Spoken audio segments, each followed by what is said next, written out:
സംരക്ഷണ പ്രവർത്തനം നടത്തും. ജൂൺ 5 പരിസ്ഥിതി ദിനം നമുക്കറിയാം, മാർച്ച് 22 ജലദിനം.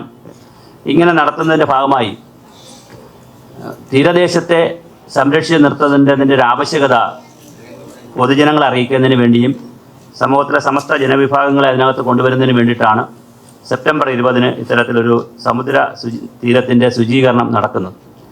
ഇത് കേന്ദ്ര എയർ സയൻസ് ഡിപ്പാർട്ട്മെൻറ്റും ഭൗമശാസ്ത്ര മന്ത്രാലയവും വനം പരിസ്ഥിതി മന്ത്രാലയം അങ്ങനെ തുടങ്ങിയ വിവിധ വകുപ്പ് മന്ത്രാലയങ്ങളുടെയും അതുപോലെ തന്നെ NCC, coast guard, NSS, national service scheme അങ്ങനെ തുടങ്ങിയിട്ടുള്ള രാജ്യത്തെ സംസ്ഥാനങ്ങളിലെയും സംഘടനകളും സംയുക്തമായി നടത്തുന്ന പ്രവർത്തനമാണ്. കഴിഞ്ഞ വർഷം ഏകദേശം 100ഓളം ബീച്ചുകളിലായി 20 ടൺ മാലിന്യം നമുക്ക് ശേഖരിക്കാൻ കഴിഞ്ഞു. അതിലൊരു 60% പ്ലാസ്റ്റിക് മാലിന്യമായിരുന്നു.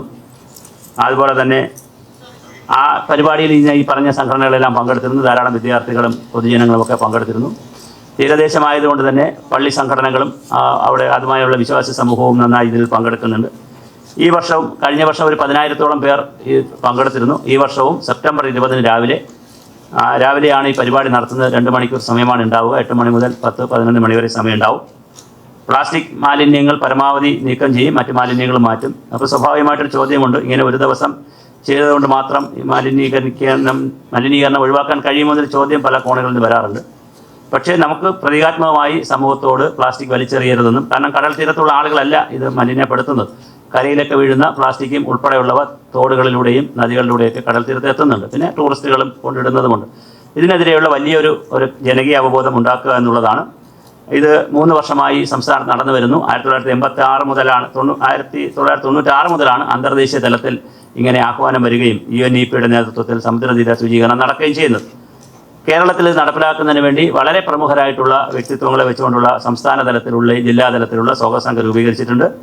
അതുപോലെ തന്നെ ശ്രീമൻ നാരായൺ പരിസ്ഥിതി പ്രവർത്തകനായിട്ടുള്ള, അതുപോലെ വൈസ് ചാൻസലർമാരായിട്ടുള്ള കുഫോസിൻ്റെ vice chancellor doctor A. Bijukumar, doctor K. Sivaprasad vice chancellor, APJ Abdul Kalam technical university, doctor Manish V. Ramesh professor BC Amrita Vidyalaya Peetham, doctor Zainuddin Pattazhi, doctor Rajmohan Pillai, doctor Anitha Kumari, ഇങ്ങനെ CPSRIയിലെ സീനിയർ സയൻറ്റിസ്റ്റാണ്.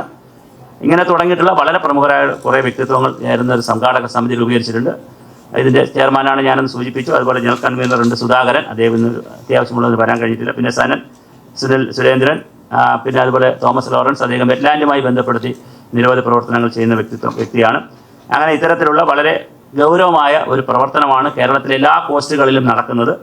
ഇപ്പോൾ ശുചീകരിക്കുന്നതിന് വേണ്ടി തിരുവനന്തപുരത്ത് 10 കോസ്റ്റൽ ഏരിയ 10 ഐഡൻറ്റിഫൈ ചെയ്തിട്ടുണ്ട്. കൊല്ലം 12, ആലപ്പുഴ 9, എറണാകുളം 10, തൃശ്ശൂരാണ് ഏറ്റവും കൂടുതൽ നടക്കുന്നത് 20, മലപ്പുറം 10, കോഴിക്കോടാണ് കൂടുതൽ 21, കണ്ണൂർ 11, കാസർഗോഡ് 10, അങ്ങനെ 106. കഴിഞ്ഞ വർഷം 100 ആയിരുന്നുവെങ്കിൽ 106 തീരങ്ങൾ രാവിലെ 20-ാം തീയതി രാവിലെ 8 മണി മുതൽ 11 മണി വരെ 100 കണക്കിന് ആളുകൾ അല്ലെ 1000-കണക്കിന് ആളുകൾ ശുചീകരിക്കും.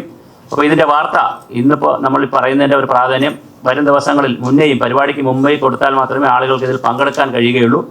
അതിനുശേഷം വരുന്ന പരിപാടി നടന്നിട്ടും നിങ്ങൾ വാർത്ത ചെയ്യണം. കാരണം ഇത് ജനകീയ അവബോധം ഉണ്ടാക്കിയാൽ മാത്രമേ ഇതിൽ നിന്ന് നമുക്ക് ഒരു മോചനം ഉണ്ടാക്കാൻ കഴിയൂ. പ്ലാസ്റ്റിക്കിനെതിരെയുള്ളൊരു പ്ലാസ്റ്റിക്കിൻ്റെ ദുരുപയോഗത്തിനെതിരെ ഉള്ളൊരു പോരാട്ടം കൂടെയാണ്. അതുപോലെ മറ്റ് മാലിന്യങ്ങളും ധാരാളമായി ഇലക്ട്രോണിക് മാലിന്യങ്ങളൊക്കെ കടൽ തീരത്ത് എത്തുന്നുണ്ട്.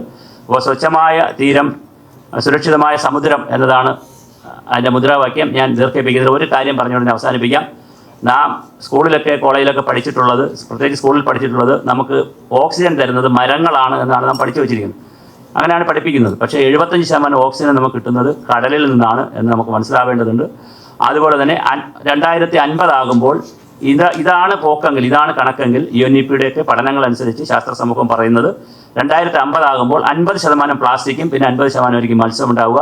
അത് മൈക്രോ പ്ലാസ്റ്റിക് ആയിരിക്കും കൂടുതൽ വരുന്നത്. അത് ഭക്ഷിച്ചാൽ മനുഷ്യൻ്റെ അത്തരത്തിലുള്ള മത്സ്യം ഭക്ഷിച്ചാൽ പോലും മനുഷ്യൻ്റെ ജീവനും അപകടം ഉണ്ടാകും. പക്ഷേ ഇതൊക്കെ പഠനങ്ങളാണ്, അതങ്ങനെ ആശങ്കപ്പെടുത്തേണ്ടതല്ല. കാരണം 10-25% നമ്മുടെ മൊത്തം എക്കോണമിയുടെ 10-25% തരുന്ന ബ്ലൂ എക്കോണമിയാണ്. വളരെ പ്രധാനപ്പെട്ട ഒരു മേഖലയാണ് കടൽ തീരം. കോടിക്കണക്കിന് ആളുകൾ ലോകത്താകെ മത്സ്യബന്ധനം നടത്തി ജീവിക്കുന്ന ഒരു മേഖലയാണ്. അതുകൊണ്ട് ഭീഷണിയല്ല വേണ്ടത്, ആശങ്കയല്ല വേണ്ടത്, കരുതലാണ് നമുക്ക് വേണ്ടത്, സംരക്ഷണമാണ് വേണ്ടത്. അതുകൊണ്ടാണ് ഈ പരിസ്ഥിതി അവബോധത്തിൻ്റെ ഭാഗമായി ദേശീയ പരിസ്ഥിതി സംഘടനകളും സംസ്ഥാനത്തെ പരിസ്ഥിതി സംഘടനകളും ഞാൻ ഈ പറഞ്ഞ വിവിധ വകുപ്പുകളും സ്ഥാപനങ്ങളും മന്ത്രാലയങ്ങളും സംഘടനകളും, സാമൂഹ്യ സംഘടനകൾ, റെസിഡൻസ് അസോസിയേഷനുകൾ എല്ലാവരും ചേർന്ന് നടത്തുന്ന പ്രവർത്തനമാണ്.